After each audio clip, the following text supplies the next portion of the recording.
In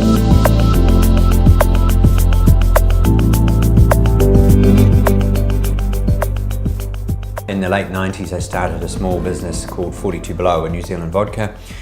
We grew that with the help of a couple of investors, Grant Baker and Stephen Sinclair.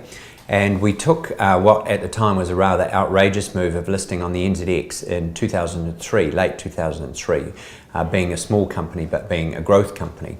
And it was rather unusual at the time because of our size, because of our infancy, and also because it was very much a brand-based business. In late 2006, we sold that business to Bicardi, and a very successful outcome for those shareholders.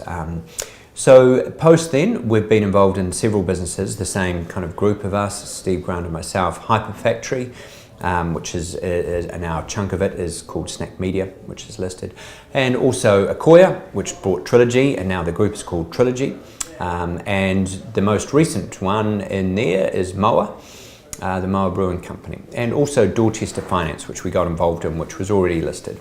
42 Below, and similar with Akoya and also with Moa, there's a couple of benefits in listing. One is that you can raise, albeit for a small company, relatively good chunks of capital. If you raise smaller amounts of capital, it means you're going to have to come back to the market often several times. That's quite exhausting, it's quite distracting from actually getting on and building your business. In many ways, it creates a platform where good governance and housekeeping is required, which should be in place anyway, but being listing ensures that.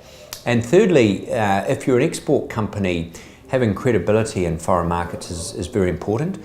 When you rock up to a distributor in Texas, for instance, and say you're a public company from New Zealand, you immediately get an audience with the top people in that company and the decision makers. If you put together a board that actually feeds that entrepreneurial spirit, adds to that culture, gives you skill sets that potentially that culture needs but currently doesn't have, gives some discipline, whilst there can be a very fluid, vibrant front of house, kind of back of house has got to be really tidy and well run. With all of those companies, Moa, Trilogy, Akoya, and at 42 Below, we had a staff share scheme, and it really aligns staff and shareholders, and there can be, ultimately really, there's no better governance than that. We haven't been too concerned about the information we have to publish being listed, because typically published information largely is historical, and you're looking forward.